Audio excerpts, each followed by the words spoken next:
Sarah Johnson, aged 16, lived with her parents Alan and Diane in an upscale neighborhood of Bellevue, Idaho. Her older half-brother Matt, who was 22, was pursuing his education at the University of Idaho. With 2 decades of marriage behind them, Alan and Diane were fully committed to both each other and their 2 kids. Alan co-owned a thriving landscaping business, while Diane held a position at a nearby financial company. They actively participated in their local community and were well-liked by everyone who knew them.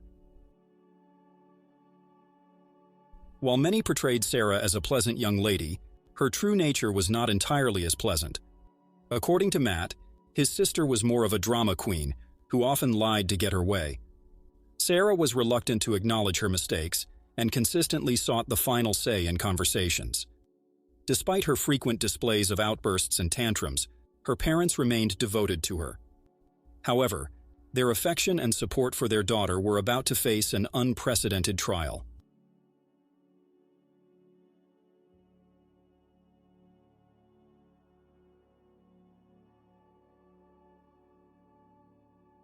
In the summer of 2003, Sarah started dating Bruno Santos Rodriguez. Bruno, aged 19, was a Mexican immigrant hailing from a disadvantaged background. He was a high school dropout and had a rumored involvement with drugs, along with being associated with a gang. This relationship ignited intense conflict between Sarah and her parents. They explicitly prohibited her from interacting with Bruno due to his troubled history and older age. However, Sarah turned a deaf ear to their concerns and became overwhelmed by youthful love. Her emotions quickly grew stronger than just a crush and turned into an all-consuming obsession. She was used to getting what she wanted, but her parents were firm in their disapproval of Bruno and their demands to end the relationship. But Sarah was determined to pursue her desires as she always did. Over the course of 3 months, Sarah and Bruno maintained a hidden romantic involvement. By August, Sarah proudly displayed an engagement ring to her closest friends. However, due to Sarah's history of dishonesty, even her friends were skeptical about the engagement story. On August 29, 2003, Sarah informed her parents that she'd be staying over with friends. However, her parents soon realized she had lied.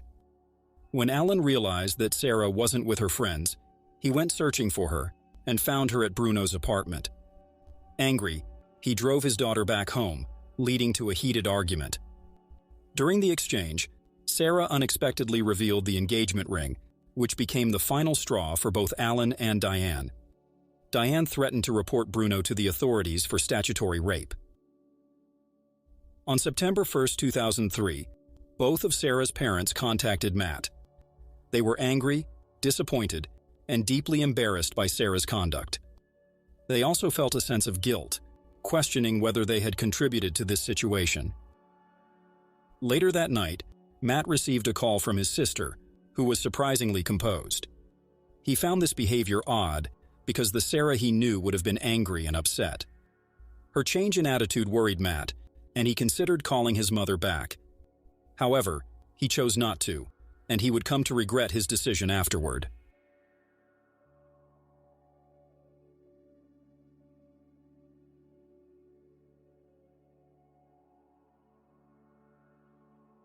In the early hours of September 2, 2003, Sarah dashed out of her home, screaming for help. A short while before, neighbors had heard gunfire and dialed 911. When the police arrived, they encountered a tragic situation. Alan and Diane had been brutally murdered.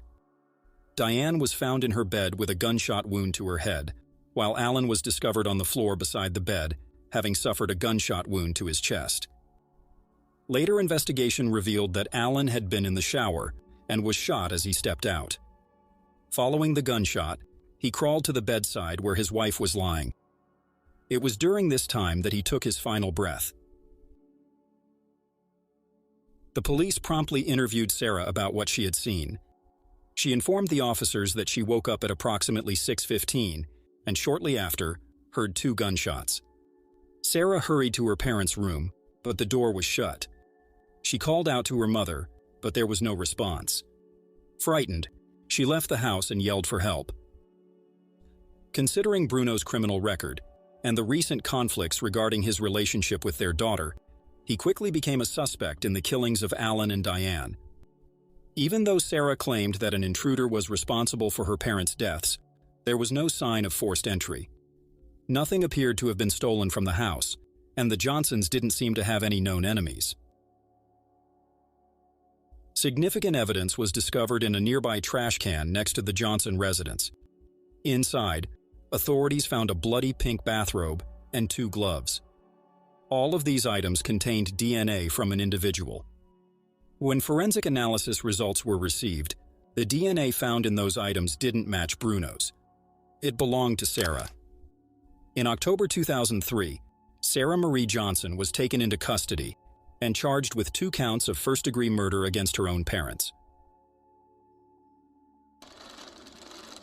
The trial commenced in February 2005 and extended for a period of 5 weeks. On March 16, 2005, Sarah was found guilty of murdering Alan and Diane Johnson. She received 2 life sentences to be served concurrently, along with an additional 15 years due to a firearm enhancement.